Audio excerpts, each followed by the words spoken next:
Maharaj is speaking, "O unlimited Lord, kindly bless me so that I may associate with great devotees who engage in your transcendental loving service constantly, as the waves of a river constantly flow.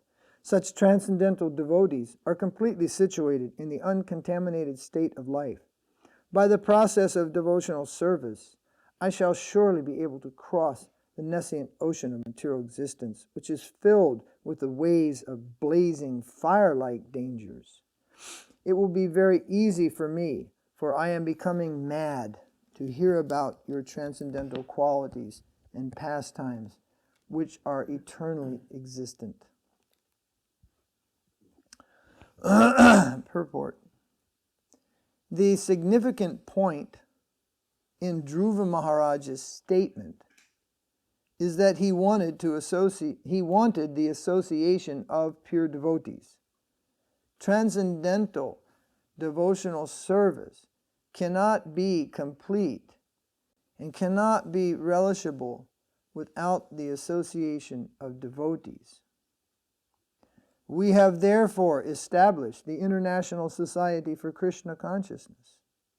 Anyone who is trying to be aloof from this Kṛṣna conscious society and yet engage in Kṛṣna consciousness is living in a great hallucination, for this is not possible.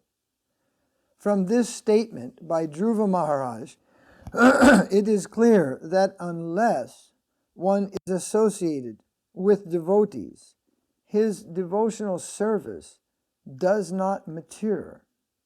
It does not become distinct from material activities. The Lord says, "Satam prasanga mama virya samvido bhavanti hritkarna-rasayanaha."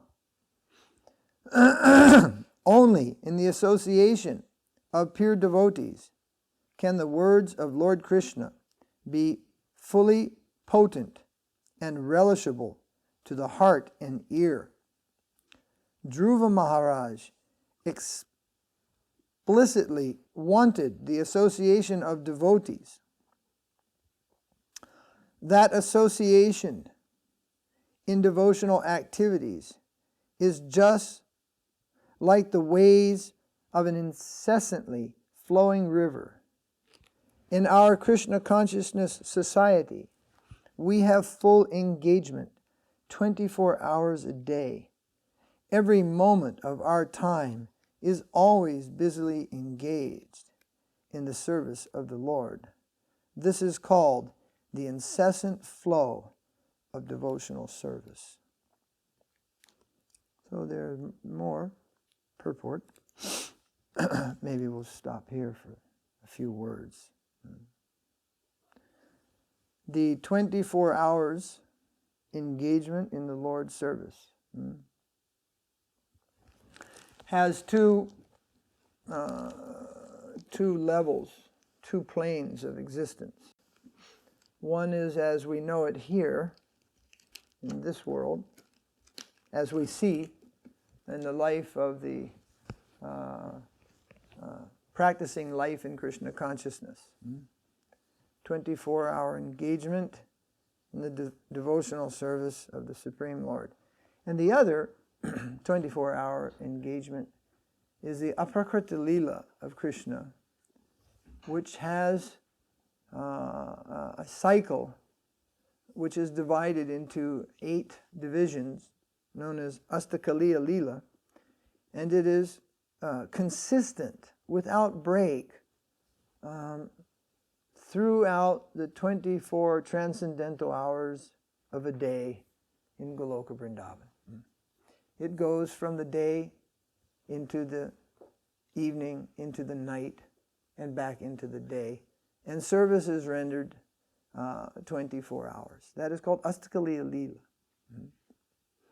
So, that is called aprākṛta. It is, prakrita means mundane, prakrita. Like there is a prakrita-sahajya, means materialistic imitation. They try to capture the mood of that.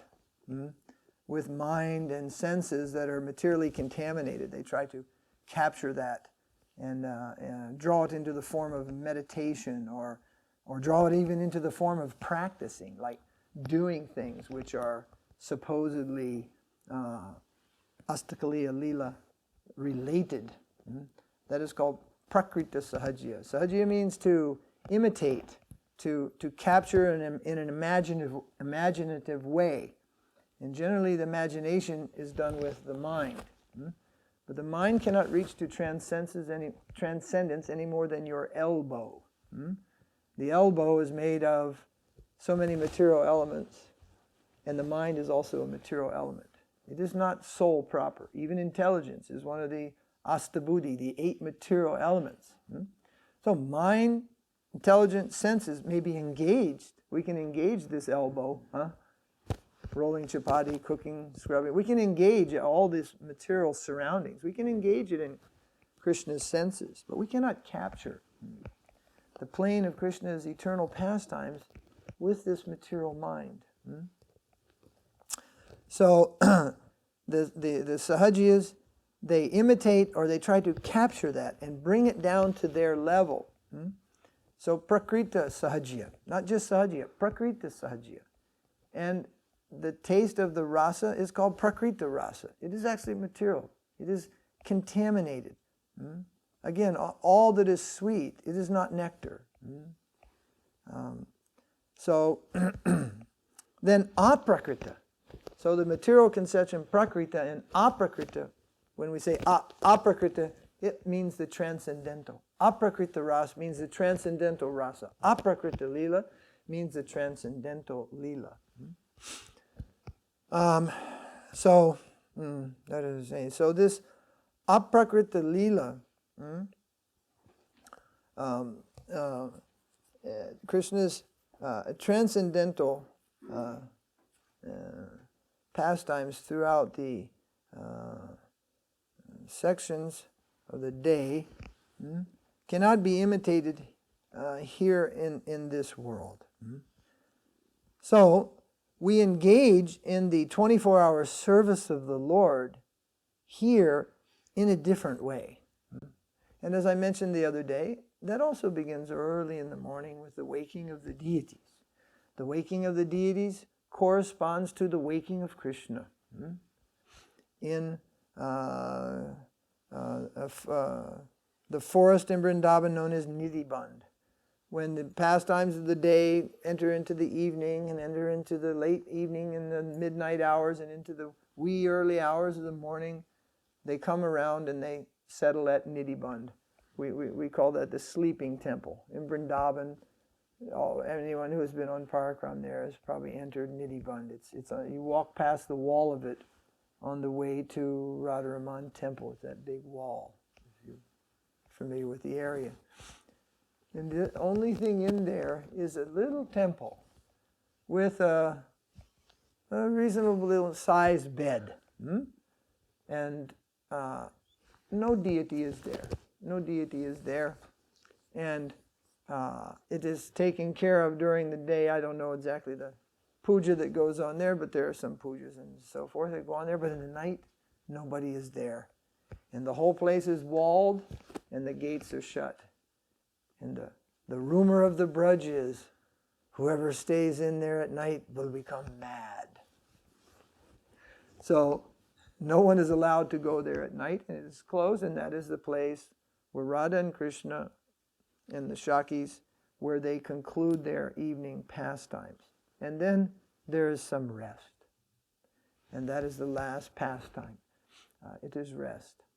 Then, at a certain time, they are woken up with some sweet singing. There is some singing, and they are woken up, and they are fed sweets, some sweet pan, things like this, some very nice, very tasty condiments, things like this. There are some descriptions of these things. They are offered. So there begins the life of practice in a temple or an ashram. The pujari enters the kitchen and prepares the first offering of the Lord, and then enters the deity room and with mantra, with song, with prayer, he wakes the deities and begins the day's service. It is corresponding in the time, and it moves through the day. It takes a different form here, but it is not any different than the service which is rendered there. And it moves through the whole circle of the day with many activities of serving, which even comes right down to milking the cows. The cows are also milked in the spiritual world, and they're also milked in the farm. There's an account of the treasury is taken during the day. Nanda Maharaj takes count of the treasury. We also take count of the treasury.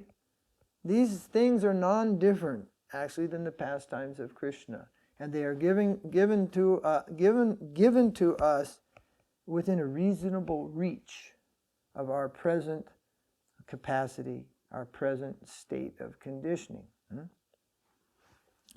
So, and then that moves into the evening, and it is because we are conditioned, because we cannot keep up with the drama 24 hours a day, because we are burdened by deep ignorance in the form of this tuxedo that we wear. We have to sleep long hours. If we don't sleep, we'll die, actually. If you don't sleep, you cannot live in this world, you see. First thing comes is madness without sleep, and then organ failure, actually. You cannot do without sleep in this world, unless you are more and more, and lastly, highly, highly situated in transcendental consciousness that has gone out beyond the material coverings of this universe. So there, the 24-hour day, it is ending at 9:30, 10 o'clock. The deities are put to rest, and the devotees go to rest. But our habit was never to say sleep, you see. Our habit was never to say that I'm going to sleep or going to bed. Now, nowadays, in English and in many languages, this has come back in, I'm going to sleep, and it's time to go to bed. But in the ashram life, the servants of the Lord, we were always taught we're going to take rest. And that was also service, you see, because that is required for this body. It belongs to Kṛṣna. It's one of his poorly designed serving apparatuses. It requires sleep. And so the devotees take rest as a service also. And in this way, the eightfold pastimes are adjusted in such a way that we do remain engaged in the Lord's service 24 hours a day.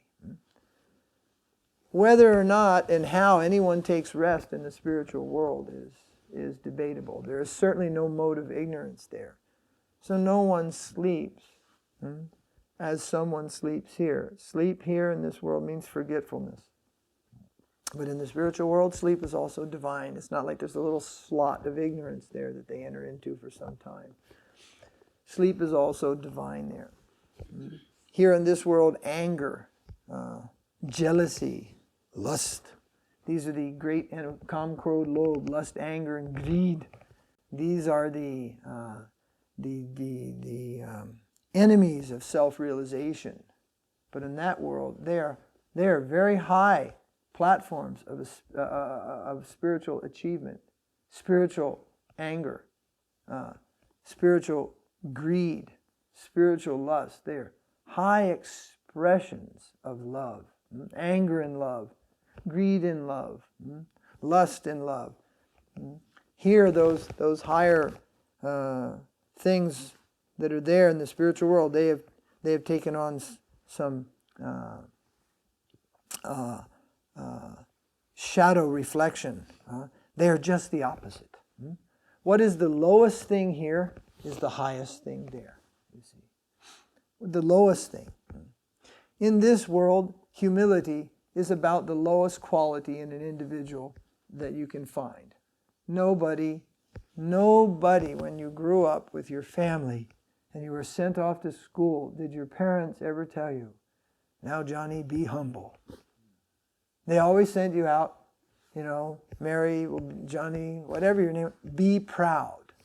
A pat on the back, a swat on the tail, and be proud. You see, not to be humble. Humility is not a quality which is looked upon with any dignity in this world. I'm speaking of the materialist, you see. Humility is not even in the list of desirable qualities. Yet it is there. We find it in the dictionary. But it is in no one's list of desired qualities. So here it is a very low thing, but there it is a mandate. It is a very high thing in spiritual life. It is very high. Anger, greed, these are all considered to be lower qualities. And in spiritual life, they indeed, greed, anger, these are lower qualities. But in the spiritual world, they're very high, highly regarded. No, there's not even a simulation between the two, actually. It is so much different. The aprākṛta-līlā, material world, and the aprākṛta-līlā, they have only a shadow resemblance. We think, you have heard that Kṛṣṇa is the color of a monsoon cloud. And in Brindaban, you see that all the original deities, they are black in color. Black in color. Then in the modern day came the white deities in different places in the world. And then, let me see, probably Radha Govinda in New York might have been the first black Kṛṣṇa in the West, isn't it? Radha Govinda in New York, in Śrīla Prabhupāda's temple, Radha Govinda. Is it? Does everybody know that temple or seen that? So, if you don't know, those deities were given to Śrīla Prabhupāda by the Queen of Jaipur, Gayatri Mata. So, then mostly all the other deities, they have the white appearance. And throughout India and in Gaudiya Math all around, you mostly find black Kṛṣṇa. But the white Kṛṣṇa came more. So one day, long time ago, some 20 years ago, some devotees, they were trying to take an issue with ISKCON. They were trying to just twist a little issue and say that their deities aren't the right color, because in most of the, not all the places, but many and most of the places, Kṛṣṇa is white in color. So I think in Paris, Kṛṣṇa is dark, and other places. Yeah. And but like London, Radha Londonishwar, and things like that. So there were many. Anyway, somebody was trying to twist a little issue, trying to find a little fault. And so they went to Śrīla Mahārāja, and they kind of explained it to him in a way that was very tilted, as if to draw that some remark like, oh yes, this should be adjusted, this is not right, or something like that. And then he surprised them, and he said, what you see in this world is black, even the black deity. That is no closer to the color of Kṛṣṇa than the white deity. But we would think, oh, well, the black one, it is closer. He said, there is no color in this world, and no combination of colors can equal the color of Kṛṣṇa. Only we are given an opportunity for our concept to move in that direction. There it is said. So therefore it is said, like the color of a monsoon cloud. And when we see the dark clouds, devotees will say, oh, see, this is the color of Kṛṣṇa. And there are some references to peacocks in Brindaban becoming excited and seeing the cloud. But it is only a point of reference. You see, it is only a point of reference. It is not exact. Nothing in this material world equals Kṛṣṇa, and no amount of combinations of things in this material world equal Kṛṣṇa. This material world is a place of ignorance, and that ignorance is divided into three qualities: ignorance, passion, and goodness. But taken together, it is a place of tamagun. It is a place of ignorance. No amount of knowledge, no amount of ignorance produces knowledge. No amount of darkness produces light. But some, what did I say? You already used some. It is giving some indication. Oh, Kṛṣṇa is in this way. But Sham, he is not black. He is not blue. It is a color called Sham.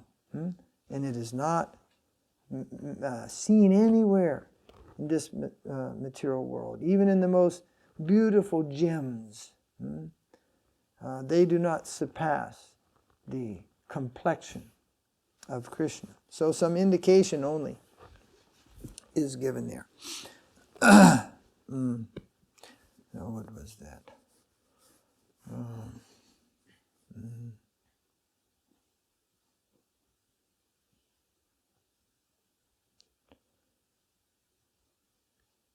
So, the prayer of Dhruva, the main point, Śrīla Prabhupāda says, the main point of his prayer is he is asking for a benediction, or he is asking for the blessing, that he will always be in the association of devotees. And particularly, it is told, he wants only to be in the association of pure devotees, not in the association of mixed devotees. There are basically three planes of bhakti: karma mishra, jnana mishra, jnana sunya. This you'll find in Chaitanya Charitamrita. There are three, all what is devotion can be put into three categories. Karma mishra bhakti. That means devotion, basically, where we find is so mixed with fruitive activities. In a word, the plane of dovetailing. My desires and connecting them to Kṛṣṇa. This is karma mishra bhakti. And it is not sweet. Kṛṣṇa does not relish it as sweet devotion. But it has some effect. It has some purifying effect for the devotee, because it is connected to Kṛṣṇa. Whatever is connected to Kṛṣṇa will have some effect on the lower end, but everything connected to Kṛṣṇa is not relishable. This material world, it is also connected to Kṛṣṇa, but it is not any plane of relishableness to him. Other than killing demons and a few things, he takes some nominal pleasure in killing demons. It is not a high taste. It is not a high plane of enjoyment when Kṛṣṇa kills the demons. So karma mishra bhakti, it has some connection to Kṛṣṇa. It has some plane of purification for the practitioner, but it is not satisfying to Kṛṣṇa, and therefore knowing and having as a central desire, the desire to please Kṛṣṇa, the devotees then must move on and not simply cultivate a life of this karma mishra bhakti. Then the next level, which Mahaprabhu explains, actually it is Ramananda Roy who's going through the stages. Then jnana mishra bhakti is that devotion which is based on knowledge, superior knowledge. Generally, we think that knowledge, transcendental knowledge, is everything. But transcendental knowledge is only the intermediate stage of devotion. It's called jnana mishra bhakti. There is a defect in knowledge, even transcendental knowledge. Knowledge, just the plane of knowledge. It's a little touchy to use the word defect, but knowledge has with it, or produces within us, also a spirit of calculation. calculation. The calculative spirit. In a lower plane, knowledge produces mukti. Mukti is all centered on jnana. Jnanis. They're only about liberation. But we're moving on a different way. Krishna's Supreme Personality of Godhead, everything is for His pleasure, isn't it? Then Krishna says, is that why you serve me? What if I wasn't God? Would you love me then? What if you couldn't see that I was God? Would you serve me then? And the residents of Braj say, yes, we would. They are not serving Krishna because they know He's God or any kind of thing regulated by knowledge. They are only controlled by love itself. Their heartfelt love for Krishna is their only guide.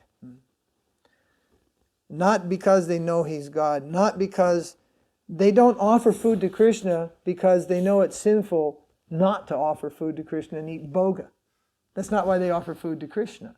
They offer food to Krishna because they want to please Krishna.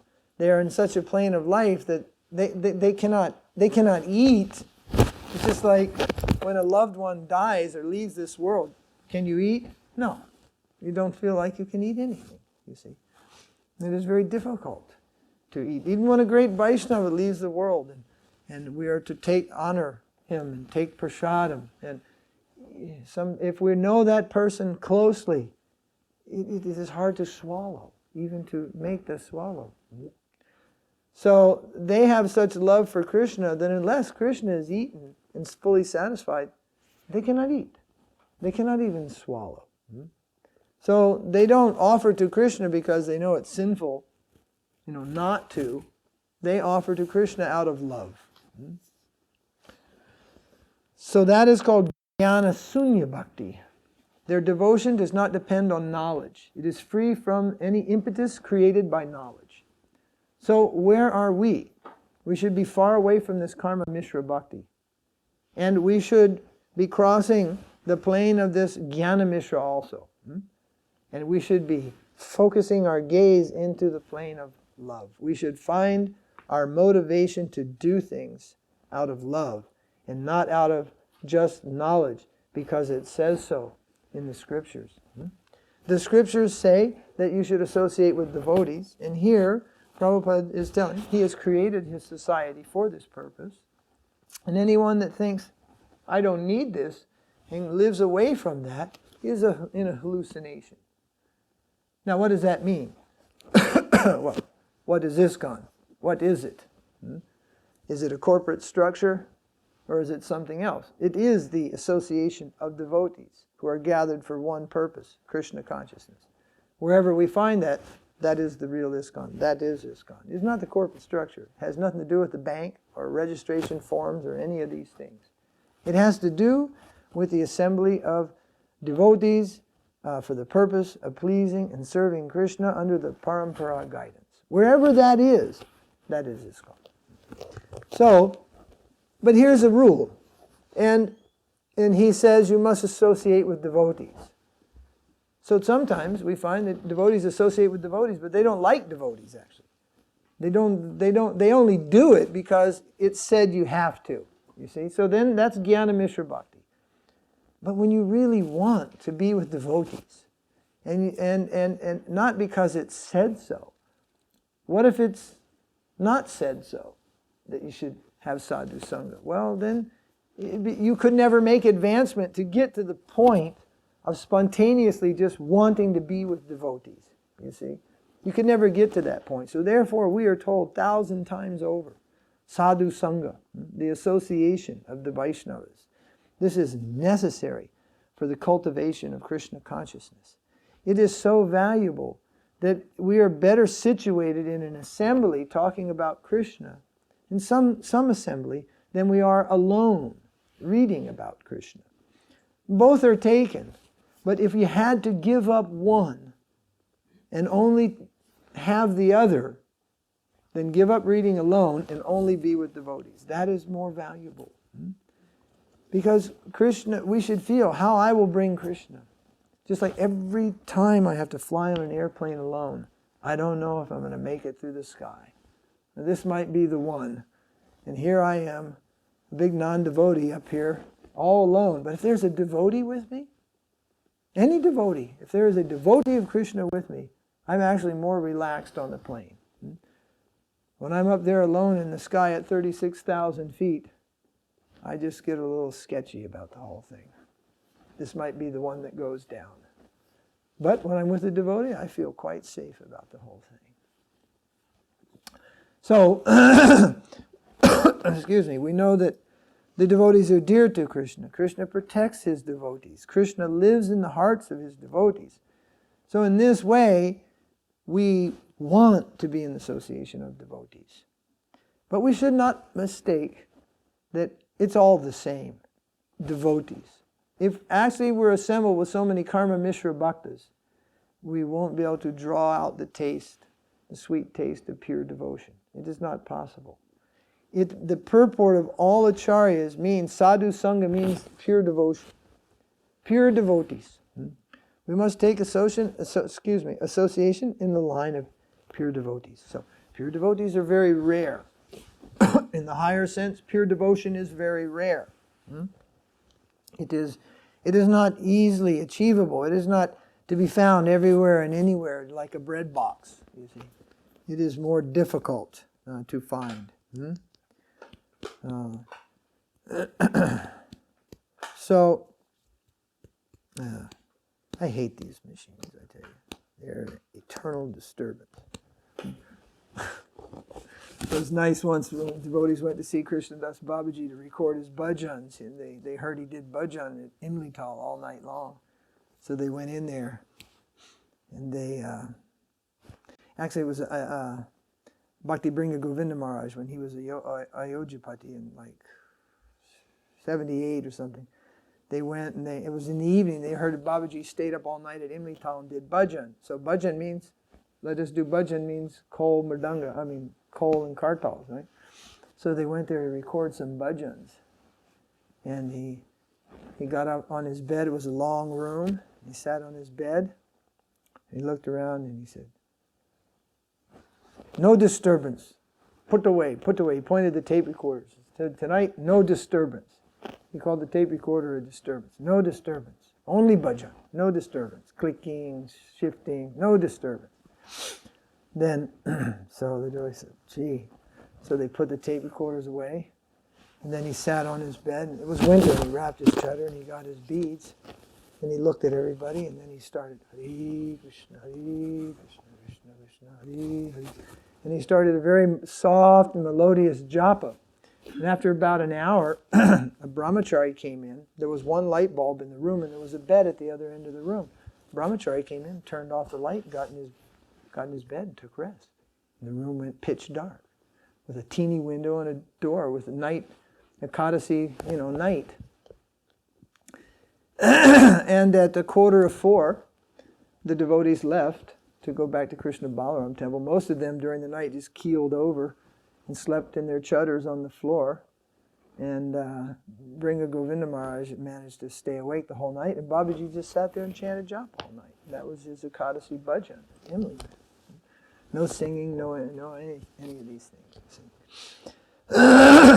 So anyway, those things. But that was very... That may have been, if you ask the ones that stayed awake, that may have been one of the highlights in their bhajan life when they spent the evening at Imlital on an ekadasi all night long, sitting chanting and hearing the chanting of Akinchan Krishna Das Babaji Maharaj, who was very dear to all the Vaishnavas and to Śrīla Prabhupāda. Can I tell you another little story like that? It may show you some value in that. In it must have been 80 or 81. During the time of the Mayapur festival, Agnidev Prabhu and Dhira Krishna and many devotees used to take advantage of recording bhajans in Bengal, from different places to just to get the experience of what we call the Bengali style of bhajan. So the most sought after person was Babaji Maharaj. And so, but he was hard to find, and he wasn't always around. So sometimes he would come to the temple at Chandradoya Mandir. And so they heard that he was across the river in Navadvip. They heard that Babaji was over there at Śrīla Sridhar Maharaj's ashram. So 3 or 4 devotees, I think Mahatma from San Diego may have been with them. And so they went over. They went over to Sridhar Maharaj's ashram to find Babaji. And he was sitting in a room.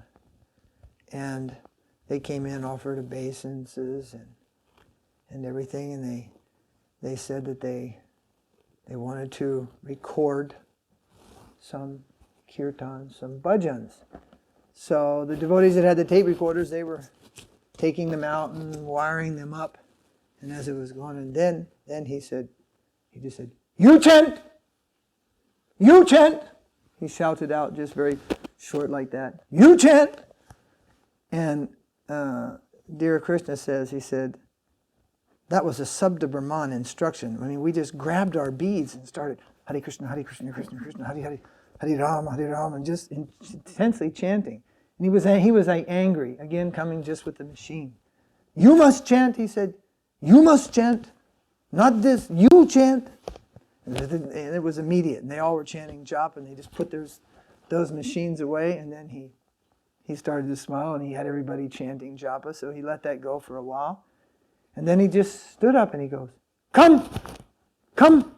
And he just walked out, and they're just going with their bead bags behind him. And he went down the veranda, and he went up this narrow little staircase onto the roof. And he went across the roof.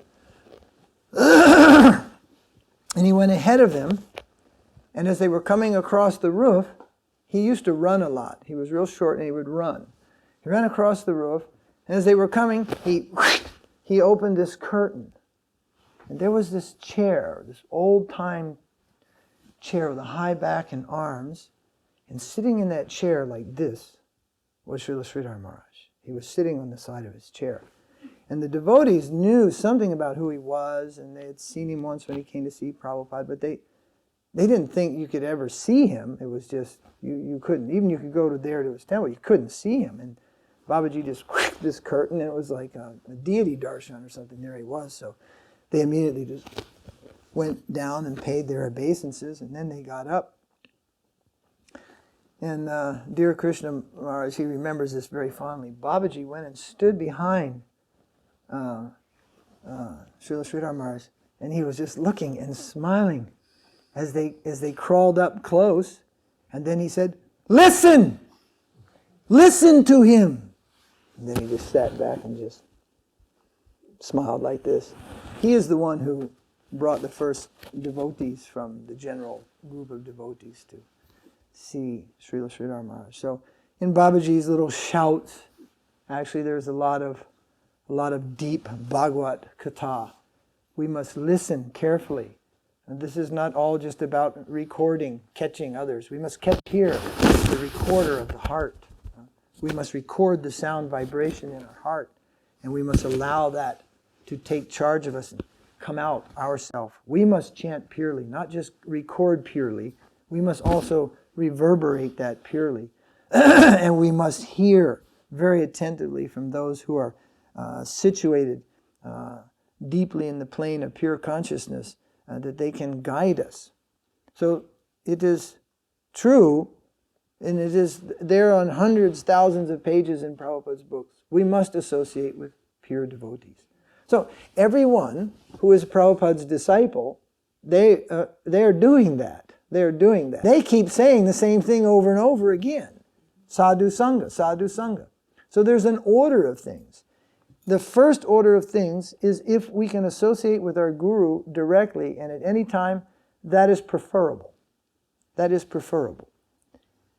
In the event that that is not possible by whatever arrangements, either they are another place in this world or they are, again, out of this world, then the next best thing is association of the sadhus, the Vaishnavas.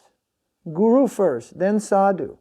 And in the event that there is no association of devotees, And of course that can take place at any time during the day, even when you're living in Prabhupada's house at a time. He'll be resting or something. There'll be a time in the day. Then Shastra. Guru, Sadhu, and Shastra. And it is in that order that we take their importance. So then we must be in the company of like-minded sadhus, like-minded devotees. If we're not directly under the guidance of the dearmost servants of Kṛṣna, then we must be with those persons who have dedicated their life to those dearmost servants of Kṛṣna. And do you know what? We find that those dearmost servants of Kṛṣna, they are living in the hearts of those devotees. And we will be associated with them, through them. And if you don't believe it, then why do you read Chaitanya Charitamrita?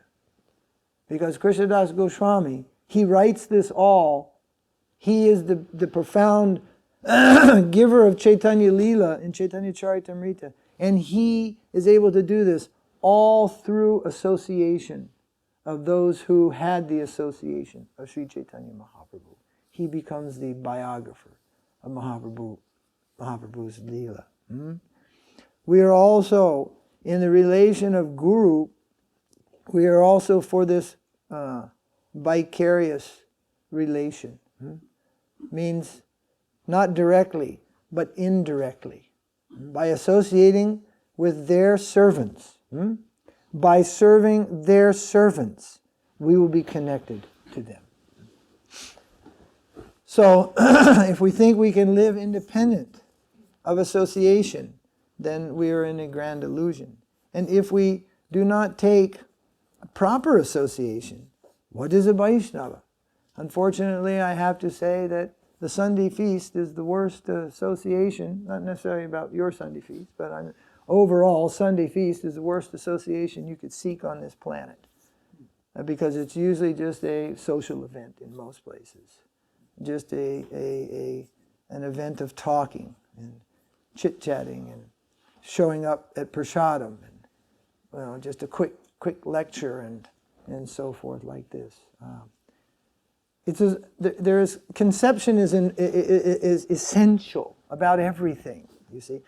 In India, we see the most mishmash of conception you can imagine. Devotees in Bombay used to chant the first part of the Maha Mantra in front of Radha Rasa Bihari, and when they chanted Hari Ram, they would run over in front of Lord Ramachandra, and they just run back and forth across. And certain pujaris were thinking, I am Bhakta of Ram, I am Ram Bhakta, I am Ram Bhakta. You're a Krishna Bhakta, you're a Gauri type Bhakta. What Bhakta? No Bhakta. And developing bad service mentality also. That Sita Ram is actually Radha and Krishna and Balaram in disguise. We do not see them as Sita Ram. We are not Ram Bhaktas.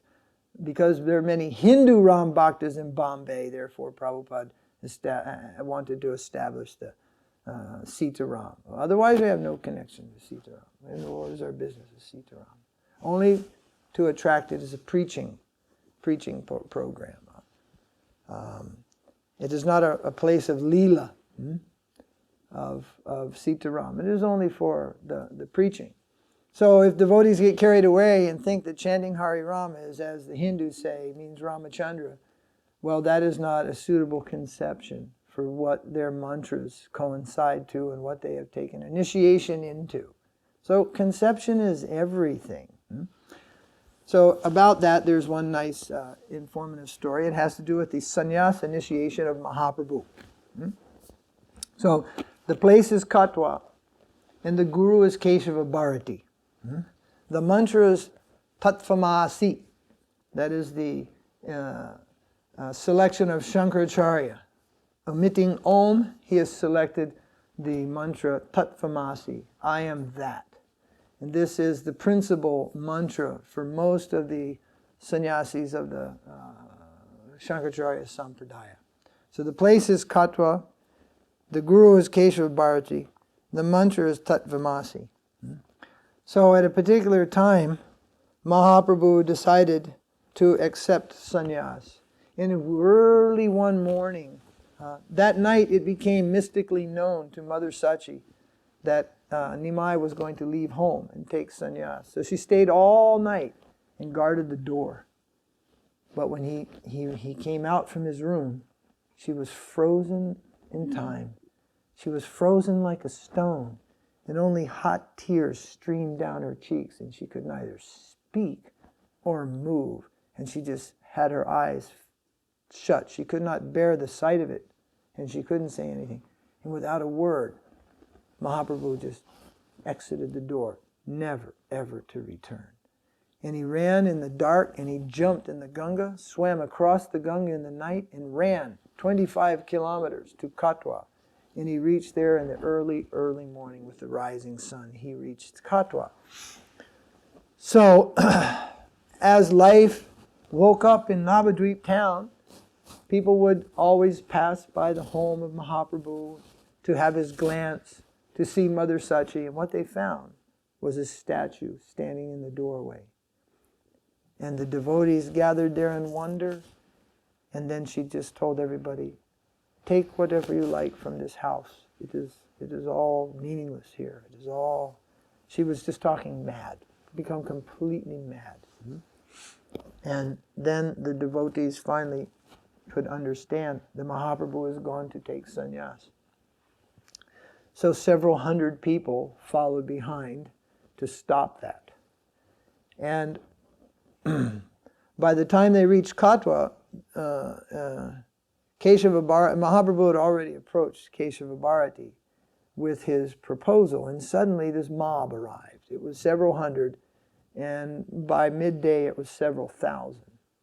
So this mob arrived, and there was no one in this mob who was of the same mind as Mahaprabhu, that he will take sannyas. Every single one of them was against it.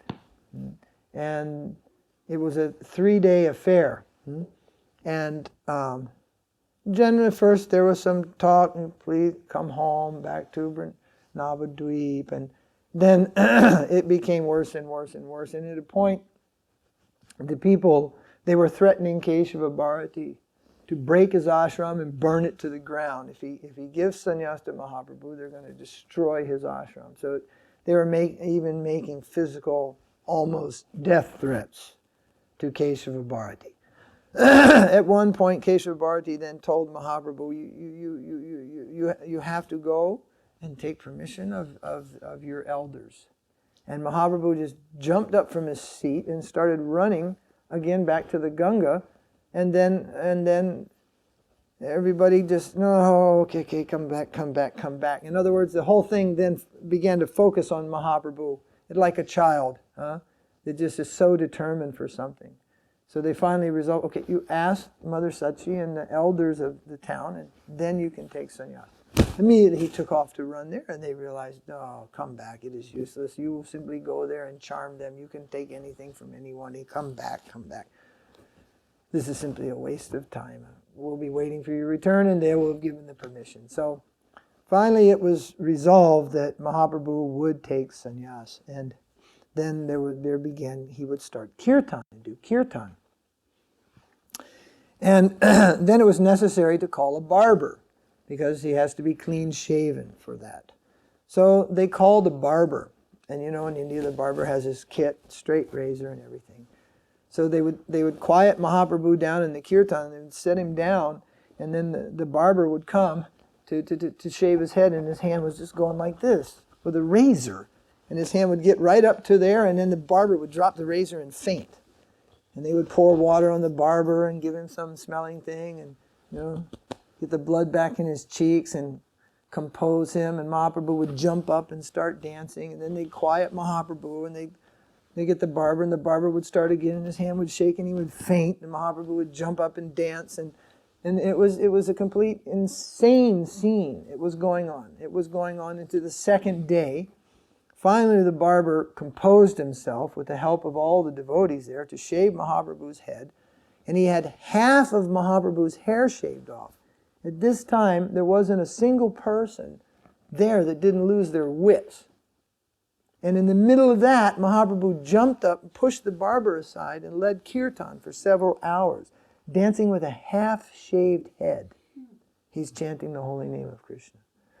Finally, they got him to sit down, and the barber finished shaving his head, and then the barber put down his razor, and he took a vow he would never ever shave another head as long as he lived, or even in a future lifetime. And then in the days that came afterwards, he took up the occupation of a sweet maker. And with those hands, so you can imagine in some way it is connected. He is making sweets with those hands. So he became a sweet maker. So then Mahaprabhu had a vision, so to speak. And I think he spoke to Murari Gupta. I'm not sure. I can't remember. And he realized, there's a problem in this. He told him, there's a problem here. He said, because Keshava Bharati will give me the mantra, Tattvamasi, I am that. That means the absolute truth. I means the ego, I, this living entity. I am Brahman. I am that absolute truth. Mahaprabhu says, it is not possible to take this mantra. It is impossible. I have managed to adjust everything, but this is a perplexing thing. I cannot take this mantra from him. The conception is wrong. I cannot. This is the deepest poison. You see, this is like swallowing razor blades. This is like swallowing the ocean of poison. You see, it is impossible. It just seems some simple words, but a conception. He will give these words with a conception behind these words. What is his aspiration? I am that, we are that, you are Brahman. This will be all packaged in the sound as it comes in Mahaprabhu's ear, and it will be intolerable. Mahaprabhu already knows these Mayavad fellows. So then, I believe it was Murari Gupta, which devotee it was, I forget. He thought about it, and then he found a way through the composition of the Sanskrit grammar and some obscure rules that could be applied, where Tattvamasi, I am that, becomes I am his. I am his. And then Mahaprabhu said, oh, this is very nice. I am his. So, whose is his? Who is his? Who is his? Who is his? His is Kṛṣna. Who is his? Are you his? Who is his? She is his. Radharani, she says, I am his. So that was very fine for Mahaprabhu, because his mood is, he is Kṛṣna in the mood of Radharani. So Tattvamasi, when it means I am his, oh, this is very nice. This is nice, but that's not the conception of Keshava Bharati. So what to do? Then Mahaprabhu, he called Keshava Bharati to the side, and he said, some time ago I had a dream that I would come here to take sannyas from your holiness. I had a dream, and in that dream, you whispered a mantra in my ear. And I was just wondering if the mantra I heard in my dream may be the mantra that you're going to give me today. So Keshava Bharati said, oh, what is the mantra? And he lent his ear to Mahaprabhu.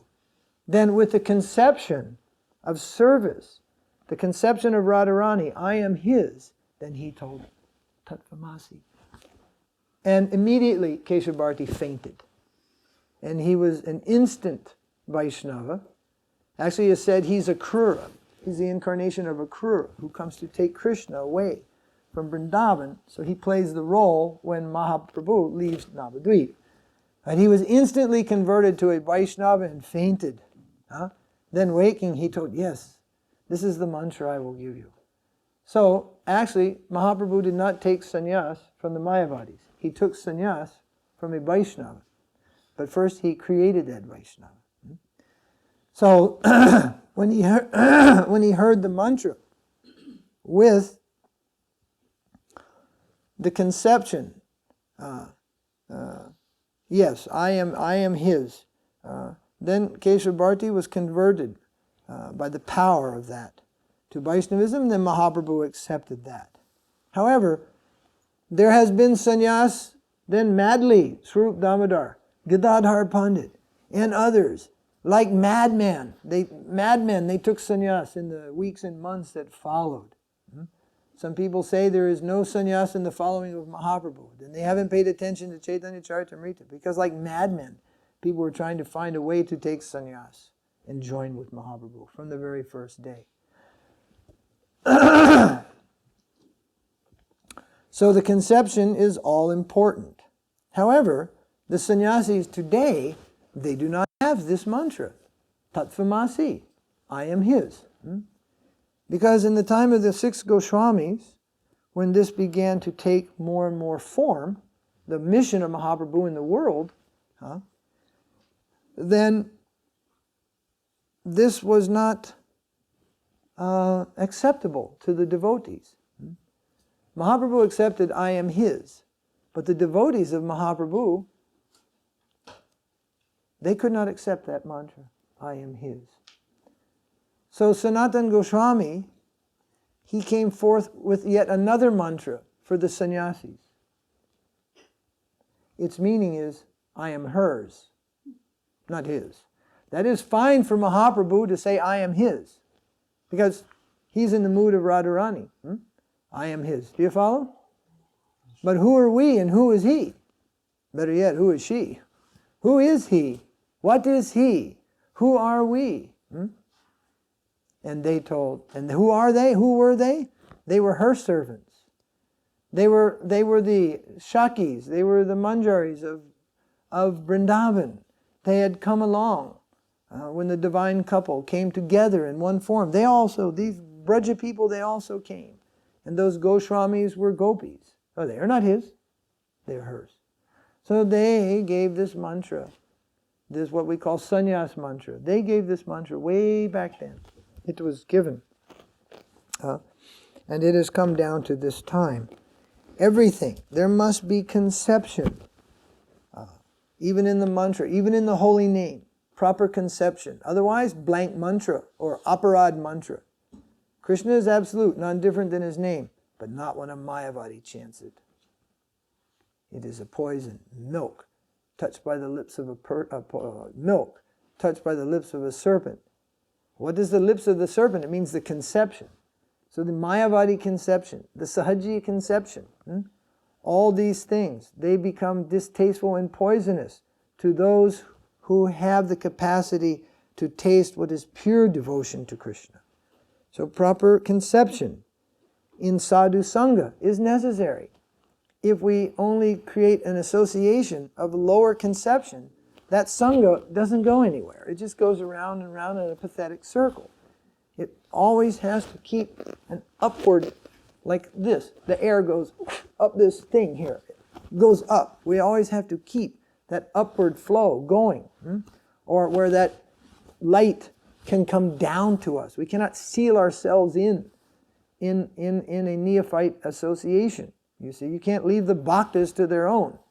The bhaktas from the very beginning need the association of a more advanced devotee. And in the absence of a senior-most type of devotee, in other words, fully liberated soul, then association should be sought in terms of who has understood and served liberated souls, and what is coming down to them. It's simply called like-minded souls, that's all. We should be in the company of like-minded souls to move towards that direction.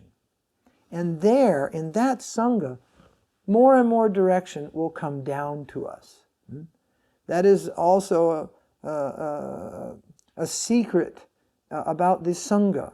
In the sangha, where the culture of pure devotion is the primary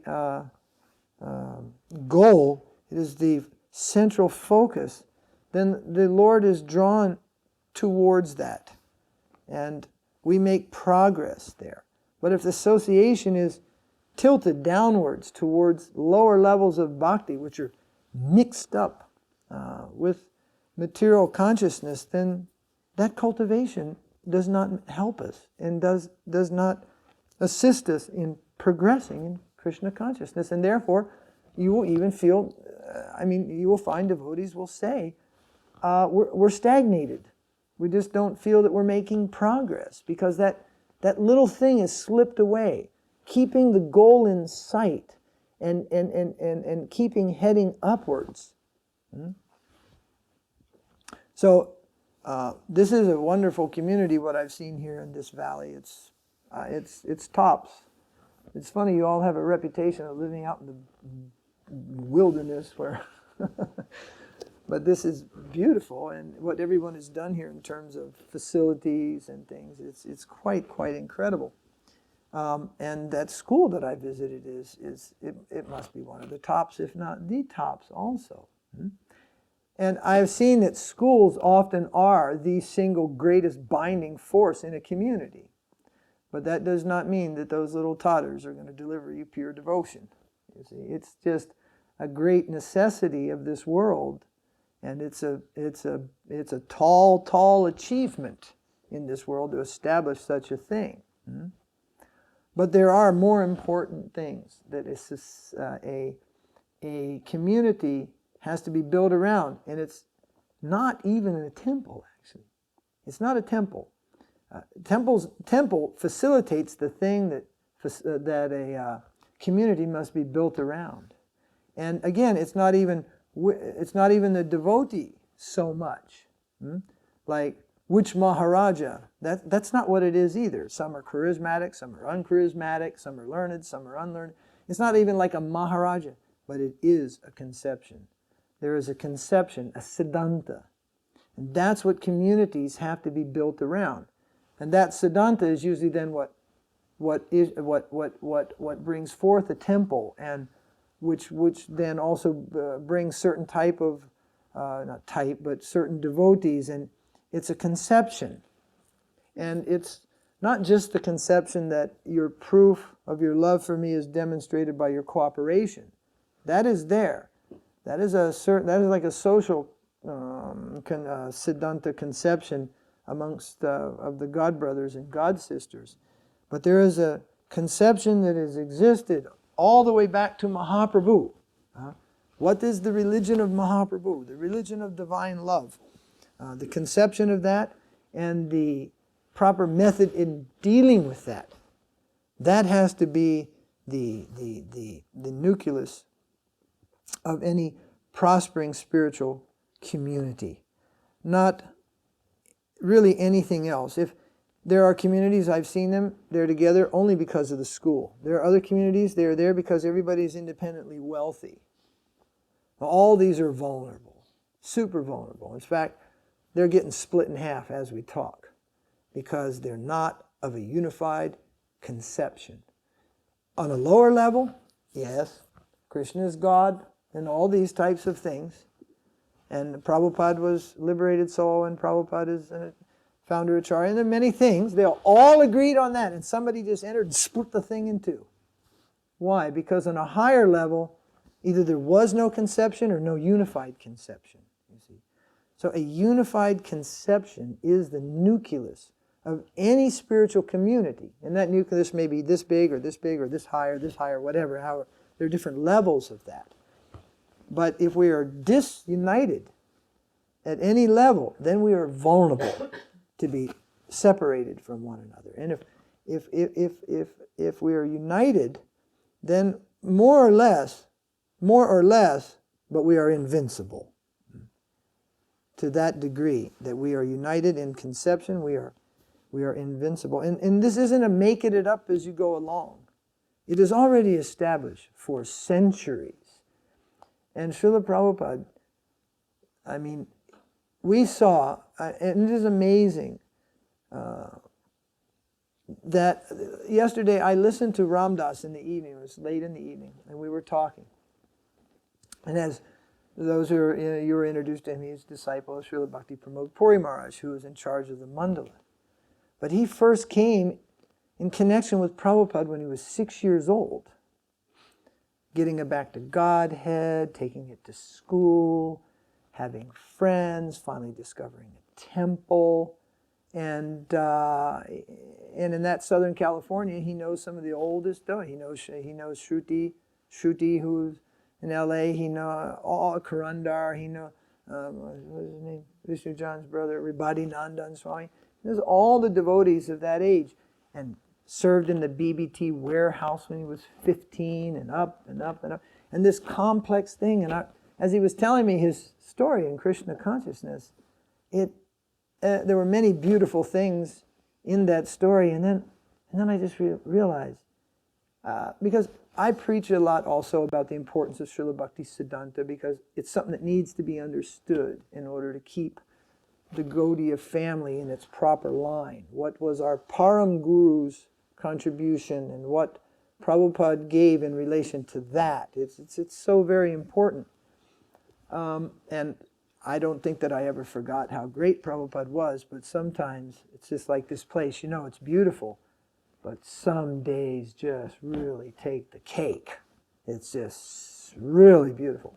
So I saw last night and I thought, there is nobody in recorded history of Vaishnavism that has touched the lives of so many people as Śrīla Prabhupada. It is just so inconceivable what he did at an old age, getting off a boat and stepping into New York City alone, and what was going on a few short years later, within 4 to 6 years, he had touched the lives of thousands and just going on, just unbelievably, how many people he had touched the lives of. So,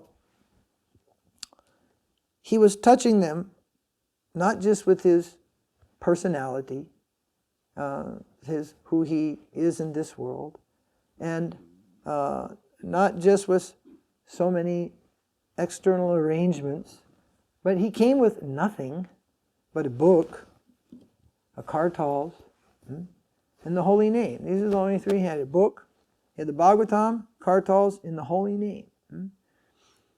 And these three things, the holy name, the instruments of service, that's represented by the kartals, and the conception of the holy name is discussed throughout Bhagavatam. That's what the Bhagavatam is about. Well, what is the holy name about? That's what the Bhagavatam is about, the conception. So here's the conception, and there's the name, and the instruments of service. These three little things in a box. He came. And then a proper person to deal with these things, it just went out inconceivably. But Vivekananda came. He also had one book. He was one man. He also played one kirtan. He also came with some mantra. But what was the conception? It was just a massacre of theism that he came with. At best, he had some impersonal conception and went back. And many, many editions of Bhagavad Gita had come in the West. Did any of them really make devotees? Answer is no. But an as it is means the proper conception. What does Kṛṣṇa say? What does he say? Don't interpretate what he say. Surrender to Kṛṣṇa and you know what he says. And that's Bhagavad Gita as it is. A conception. Mayavadi Gita is just a different conception. So the conception is everything. In our chanting, in association, in deity worship, in everything. The conception of Mahaprabhu should be in proper position, in proper order. And it is the strongest unifying source in any spiritual community. Hare Krishna. Are there any questions?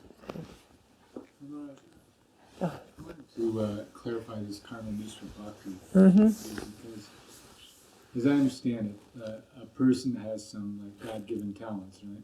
And so, utilizing that, they want to please Kṛṣṇa with that, seeing that that's Krishna's gift to me, so let me offer that back. So, in that sense, you're dovetailing because you're kind of using your skills, your desires, your talents in Krishna's service.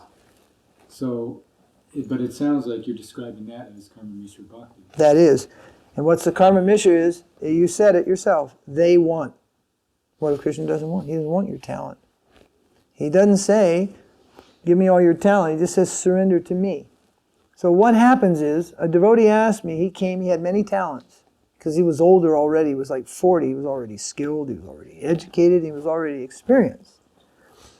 And he already had developed his propensities. And he asked me what to do. I said, well, first Krishna is waiting for you to just give up everything and just surrender. And do whatever you want. Do whatever he wants. Do what Krishna wants. Then, seeing that you are surrendered, then he will call upon you for your various services. and may engage so many of your talents in these things in his service. But first is the part I want. Once we were on a japa walk with Śrīla Prabhupāda in 1976, and I remember all those walks because I had just received my Sridhanda, and I could tell you, honestly, that's the only reason I ever took sannyas, is to get on those morning walks.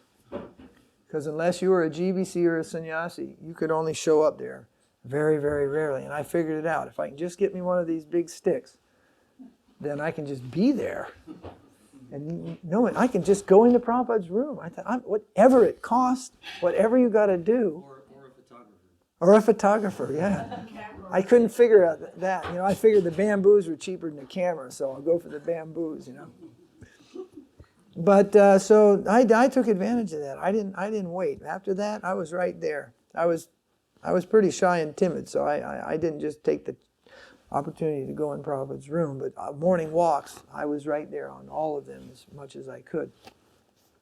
So one day we were walking around that, which is now that beautiful lake in front of the Pushpa Samadhi. And it was called then the Prabhupada Pukur or something. Pukur? Pukur.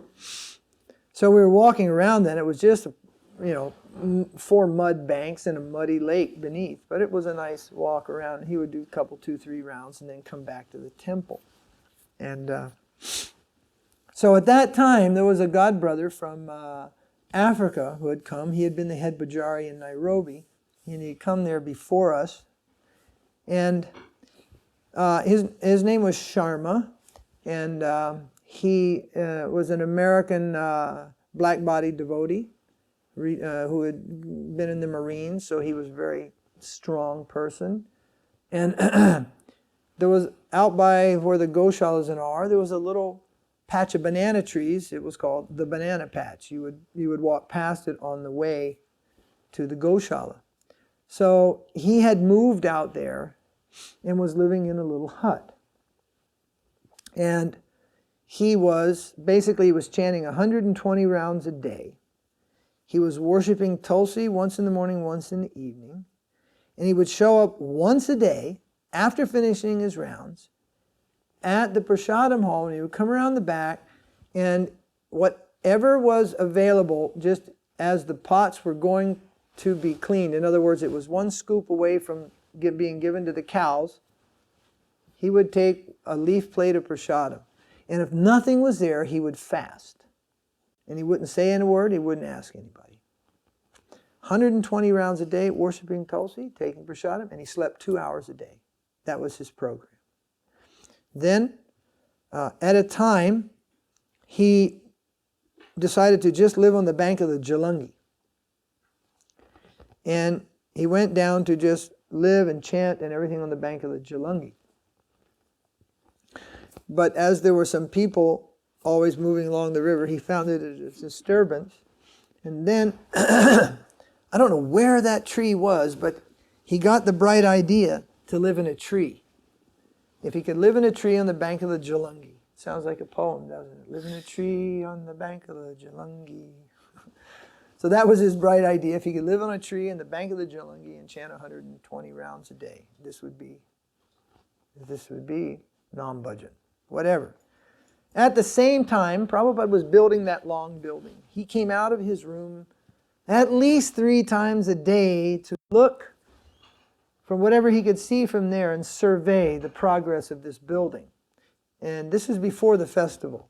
I had come there a month before. His concern was, will it be ready in time when the devotees arrive? About 900 or 1,000 devotees were expected. 3 times a day he would come and inquire about the progress of this building. And he had drawn his finances for that from all over, you see. And he was building that for his devotees. Yet one devotee had chosen to live in the banana patch, then the bank of the Jalangi, and then on the river. And everybody was busy at that time, preparing, helping, trying to figure out gardens, get rid of the cement bags, just figure baths, put in more taps, build makeshift bathrooms. There's 1,000 devotees coming. So everybody was busy. This devotee was chanting 120 rounds, and everybody else was scrubbing them, mopping them, from breakfast till night. So in one darshan in the afternoon, I wasn't there, he came in that darshan, and just as, I guess it was just as it was breaking up, he mentioned, Prabhupada, I was thinking living in a tree is a good place to live, doing bhajan, and no one will disturb. Now, I don't know why nothing was said at that time. I assumed it was just at the time of breaking up the darshan, and Prabhupada just didn't say anything. He didn't say anything. Then a few days later, when the festival was in high spirits, it was a couple weeks later actually, and the Gaur Purnima was over, it was the second or third day after, and we were all walking, and I had my danda to enter there, and I was right there. We were walking around that pukur, and a conversation began, and Prabhupada stopped, and everybody got around him. And then, it may have started with Guru Kripa Prabhu, I'm not sure, but one of the sannyasis said, Prabhupada, one of the devotees, one of your disciples, is chanting 120 rounds a day. And then it was just like, everyone just came around like intensely, because this had become an issue, you see. This had become an issue. This person is chanting 120 rounds a day. Someone else is pushing the broom, 12 hours a day. And this had become an issue. So one person said, one of the devotees, one of your disciples, Prabhupada, he's chanting 120 rounds a day. And then someone else said, he's only sleeping 2 hours. And we said, when only chanting 120 rounds a day, Prabhupada went, And then someone said, he's only sleeping 2 hours. And I can't even imitate, but how Prabhupada was so, expressive with his face and everything, and he would make that sound, And then 2 hours, then only worshiping Tulsi, then only coming to take prasadam, what is left over, and then that was it. And then Prabhupada said, and now he wants to live in a tree. So either he had heard it indirectly or whatever, and then everybody was like, what's the conclusion? And Prabhupada said, all nonsense. All nonsense. His 120 rounds was nonsense. And then Prabhupada said, as soon as you say, I want, it is Maya, nonsense. You must find out what Kṛṣṇa wants. That is devotion. It's the second time I heard that, when I went in front of Prabhupada, when I arrived from Africa, like a month and so before. I was with a brahmachari, and I was supposed to take sannyas that year, and I was with a brahmachari of equal status.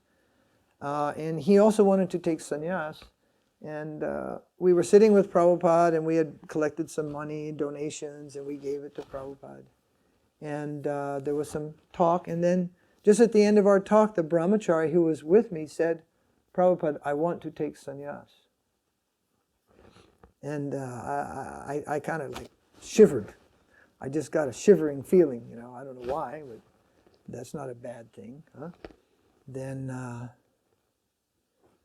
Prabhupada said, why do you want to take sannyas? Then, speed, boy. He'll want to get the answer if he doesn't get the answer. Prabhupada said, well, why do you want to take sannyas? So we were just sitting, and Prabhupada was sitting getting a massage, and he was sitting with his feet. There was a very nice darshan because Prabhupada's feet were just right there. I was so happy to be there.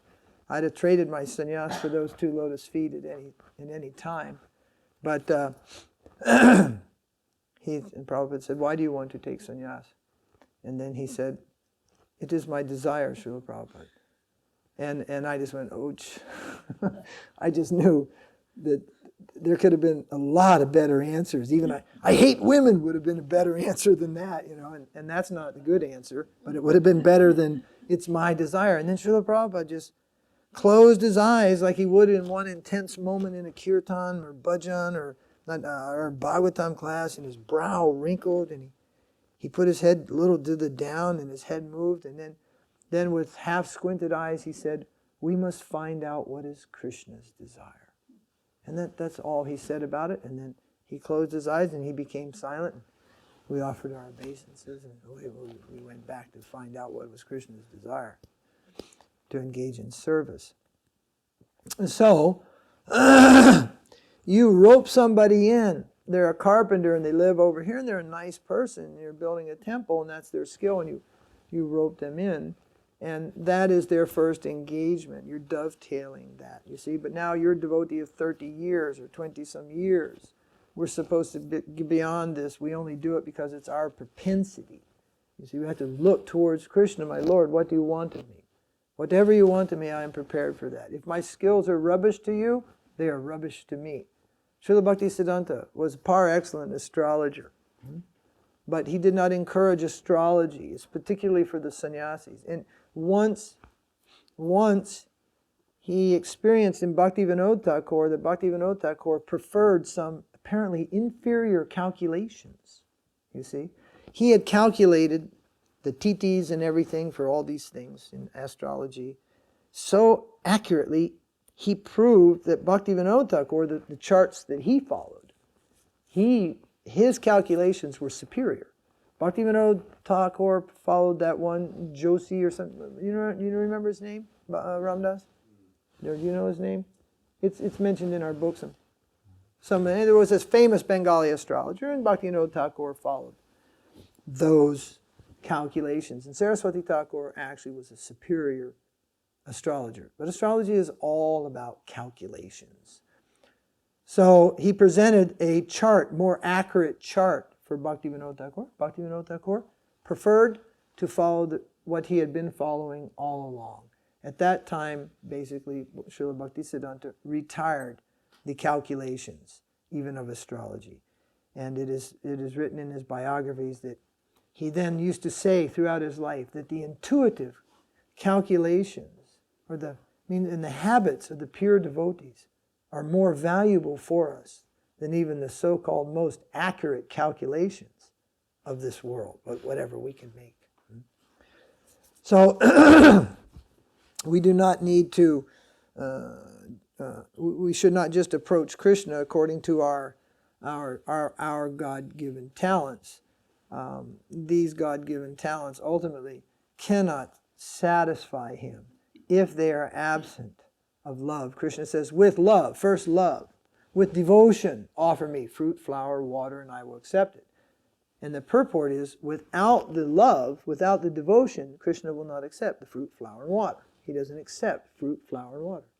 He doesn't need fruit, doesn't need flour, doesn't need any water. He's independent of these things. But he does crave devotion. He lives on devotion. He's a devotional connoisseur. He likes the taste of devotion. But devotion mixed with the material desires of any conditioned soul is not relishable for him. Therefore, it is discriminated throughout, whether it's the holy name, nam aparad, nam abhas, and sudha-nam. There is discrimination. Whether the process of devotion, karma misha, jnana misha, jnana sunya. The three stages. They're all paralleling, actually. At one stage, it may even Prabhupada has written here. That's nectar of devotion. I mean, Upadeshamrita floating around here. Yeah, Prabhupada even mentions there that if one takes Mahaprasadam, Maha from the Lord's plate with a spirit of enjoyment, you fall victim of the senses. It doesn't what a victim of the senses means. Maya. It is Maya. You fall into Maya by eating Mahaprasadam. Why? Because your approach, your conception, your attitude is not right. It is not for our enjoyment.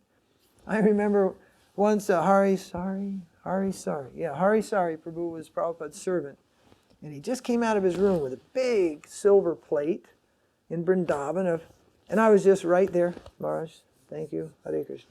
Oh, Hare Krishna. He was there with a big plate of prasadam, and there was a big rasgula on it. And I just said, yes! And I reached out to grab the rasgula. And Hari moved the plate aside, as if he wasn't going to give me any. Then he picked up the rasgula and he crushed it into the dal. Then he put the sabji into the dal. He poured the sweet rice into the dal. I said, whatever. He stuffed the puris into the dal. he gooped it all up. It became that really beautiful yellowy greeny color, you know. And he scooped up a spoon of it, and I said, whatever. I put my hand out, and he could see I'm looking on in amazement, like, I'm like, whatever your trip is, it's fine with me. I just want the maha. And he said, Prabhupada told me to do this. Otherwise, the devotees will take my maha for sense gratification.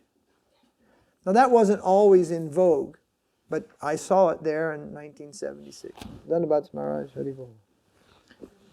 Same thing in 77 in Rishikesh. 70, same thing in 72 in Brindaban. Yeah. So it may have happened at different times. You know. So there are different examples that, yes, the spirit of enjoyment, the spirit of mixing enjoyment, basically that spirit of enjoyment, the spirit of I want meaning the premier statement, you know, prefacing our material desires, I, the center, want, you know. Those things can spoil devotion and make it very unpalatable. I mean, what you might go to a restaurant in Bombay, which is a 5-star, high-end vegetarian restaurant, and people may even serve you with, you know, yes, madam, yes, sir, and all this pop up, but it is not real devotion. If the boss comes out and says, we're not paying you this week, they'll throw the towel right in the face of the customer and leave. There's no devotion in that. So devotees don't like to eat in restaurants. They may eat in them if they have to because they travel. They don't like to eat there. You know, you travel in India and all around the world, and there are many devotees. It's that or starve. So, you know, they have to eat in restaurants sometimes. The Prophet says they don't like to. So we don't go to a restaurant and enjoy. Actually, restaurants, even Govinda's restaurants, are not for devotees. In the first restaurant in India, and in the first one that was in Hawaii, it wasn't to fill up with devotees. Devotees ate at the temple. And in Brindaban, because I was in Africa, we didn't have any restaurants. We hardly had temples. But we got to Brindaban, there was this beautiful restaurant. I never saw anybody in there until after Prabhupada left this world. Unless, like, the Sankirtan party would come back from a membership thing, and they'd arrive after, you know, a 10-hour drive up from Rajasthan somewhere, and been eating all day, and they would sit in a little back corner, out of the corner at the end of the day, 9 o'clock, and the kitchen cooks would make something for them. There was nobody in there, and it was empty most of the time because there weren't a lot of members coming there in the summer of 76.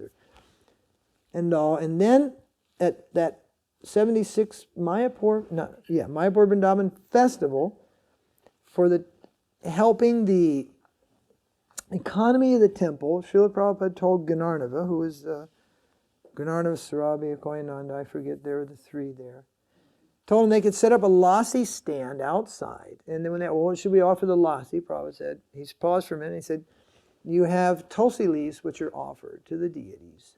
And you sell the lassis, sweet lassis, and one offered tulsi leaf goes on each lassi, and that is prasadam. It is for the service of the deity. And they did that. The next year after Prabhupada left, there was quality ice cream cups being sold, and that stuff is melted plastic.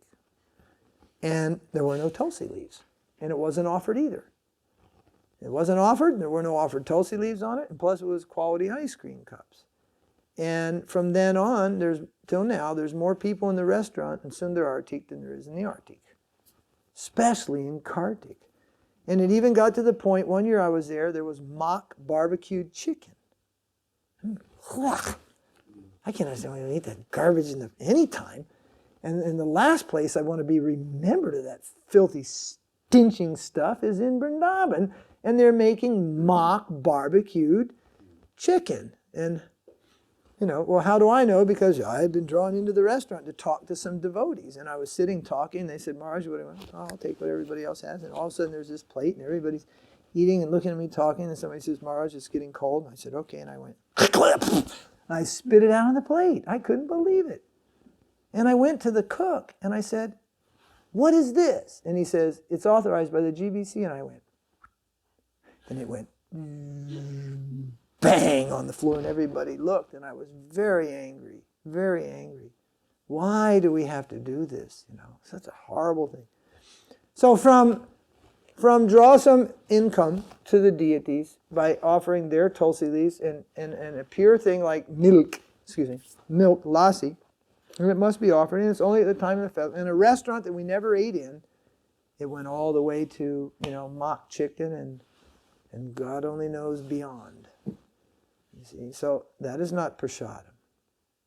This last time when they sent me Mahaprasadam of Krishna Balaram temple, I didn't want to be offensive, but I told him, bring me the sweet that's made by Bibhu Chaitanya. You know Bibhu Chaitanya? The old man. Now he just gives the Charnamrita. He was a deity cook for the longest time. I told him, yeah. No, only Brindaban. He started in the time of Akshayananda. He started probably in the temple. He's fully Prabhupada's disciple. He started in 76. And he served the deities until he was so old that he could not cook, but he still manages most of the time. He established that little square suite that was there in Krishna Balaram's offering for a long, long, long time. So to me, that's the best Maha of the temple. But what they showed up with were these boxes of sweets. And, I honored one of them and we distributed them. I don't even think they were made by devotees. Maybe they were. It was just like the mass-produced Maha. And I was asking for some, like the real Maha.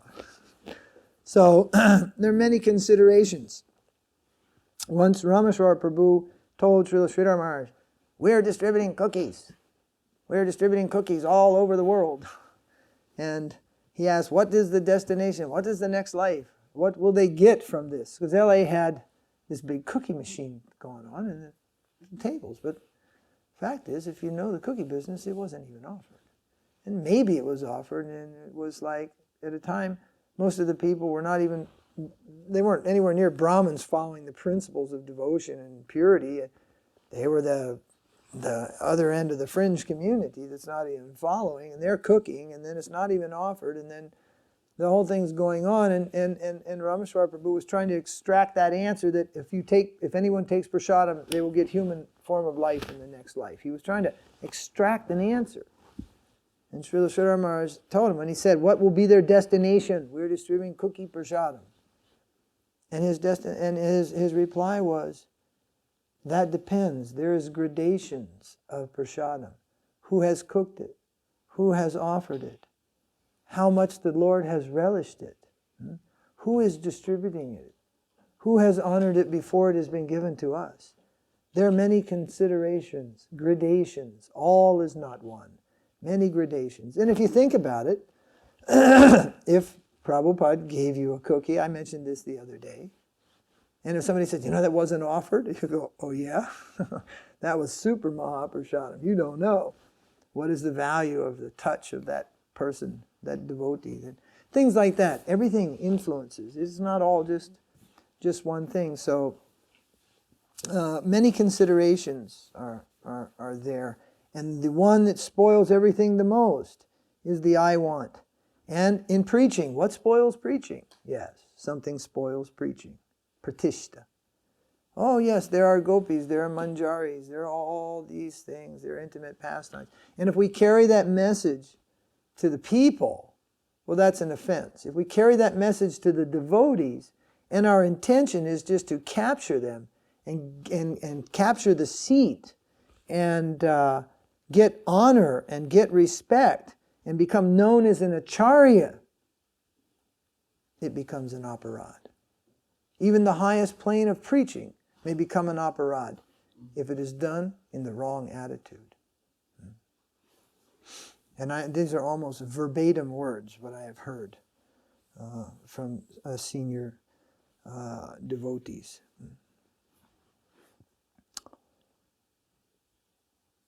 So, no I wants. What Krishna wants, what the Vaishnavas want.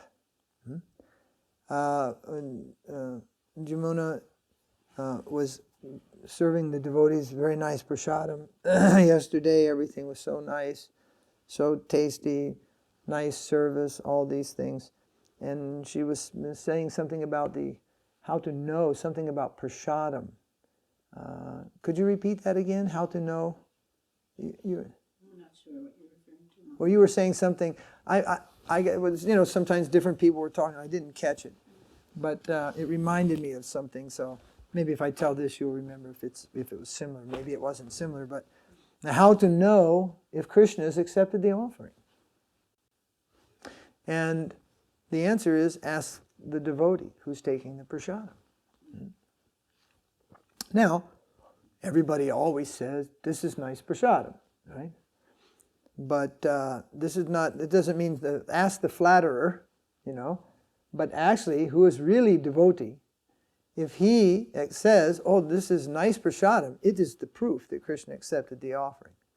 Now, once, when Prabhupada came to Hyderabad, they brought the prasadam to him in the Sunday feast, and he then rang his bell. Mahamsa and I think Hansadura jumped to the opportunity and went in Prabhupada's room. And Prabhupada is sitting in front of a plate of prasadam. There's what was cooked for him, and then there's what was for the feast. And Prabhupada said, what is this?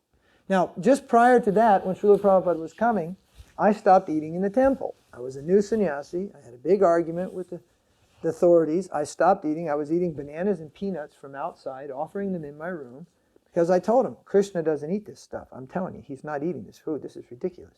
In a plate of rice, you have 35 rocks, a stick. It was terrible, And I just said, this is not prasadam. And you're an offender.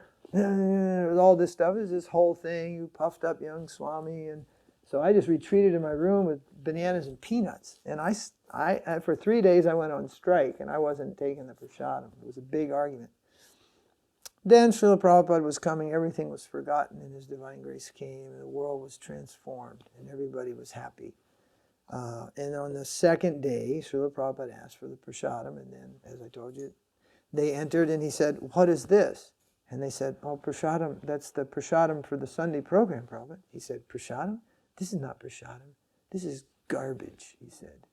And then he said, Kṛṣṇa is not a garbage disposal. And he didn't let up on this point. And we even, a few days later, we went to home of Bhogilal Patel. He's one of the richest men in India and probably gets up there in the world too. I mean, he's a pretty rich guy.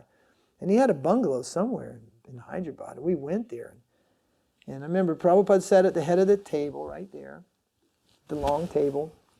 Bhogilal, I had a seat next to Bhogilal, and there was sannyasis were around, and Prabhupada, Harisari was there. I don't remember if Prajuna was there, but I remember Hansadutta was there. Different people. And everything was thick silver thalis, huge ones. The cups were they were weighted even when they were empty. I mean, it was very opulent. And Bhogilal, there was about 6 ladies. You could see them inside the kitchen, plus the household servants. I mean, they had cooked. And Prabhupada had eaten more than anyone saw him eat in the temple. I mean, he was, as we would say, packing it away, you see. And towards the end of the meal, and then they're Gujarati, so the rice comes at the end and all the things. And at the end, and Prabhupada goes, big, huge belch. And Bhogilal looks at Prabhupada and said, oh, Prabhupada, you like prasadam? Because in the West, if you belch, your mother slap your face, tell you turn your head. But in India, when you belch at a meal, oh, that means satisfaction. So they said, Prabhupada, you like the prasadam? He said, yes, this prasadam is wonderful, but these boys eat garbage. And Bhogilal just looking around, and I'm thinking, Prabhupada, it is absolutely right. Before you came, and then he said, before I came, he said, these boys eat garbage. And Bhogilal was just looking, and he doesn't know what's going on in Prabhupada says, before I came, they simply ate garbage. And I was thinking, Prabhupada, you don't know the garbage we have eaten. Not just last week either. And he said it again, Kṛṣṇa is not a garbage disposal. So everything you put in front of him, he is not bound to eat. He's not tied by a ball and chain here. I can see that. But in any place, we say, Kṛṣṇa is not, he's not confined here. If there is real devotion, if there is love, then he will accept the offering. Otherwise, he will not accept the offering. If it is polluted by our spirit of enjoyment, then that is not tasty to him. But if we have a certain level of, we're trying our best, and then what? follow the order. You prepare it, you wash hands first, you don't talk when you cook, you do things, you don't let the children come up and taste it first, you do the thing according to the rule, and you do it, and you remain some sincerity in your heart. Even you're not pure in every intent, Kṛṣna will accept that. Actually, it is Prabhupada who accepts that, or your guru who accepts that. And then he asks Kṛṣna, please accept this. And it goes like that. But if we are not sincere to try for purity and really try to please the Lord, then it may be rejected. So Prabhupada said, in the end he said, he asked who prepared all this stuff and everything. Then they had a cook. Prabhupada said, he is a cheat. The cook is a cheat in the temple. So Mahamsa said, but Prabhupada, he takes proper salary. He is cheat. And Prabhupada, he never steals any money or anything. He is cheat. But Prabhupada, he doesn't even, we have measured the sugar, he doesn't steal any dough or anything. He is cheat. And Mahamsa said, Prabhupada, I don't understand how he is cheat. Prabhupada said, he is cheat. He has said he is cook. Actually, he is rickshawala. That is cheat. And this ends up, the guy previously had been driving a tuk-tuk, a three-wheeler. He was a rickshawala. And he just come and said he had some background as a cook. Probably cooked at a rickshawala's wedding or something. So that was his cheating. He is not cook. He is rickshawala.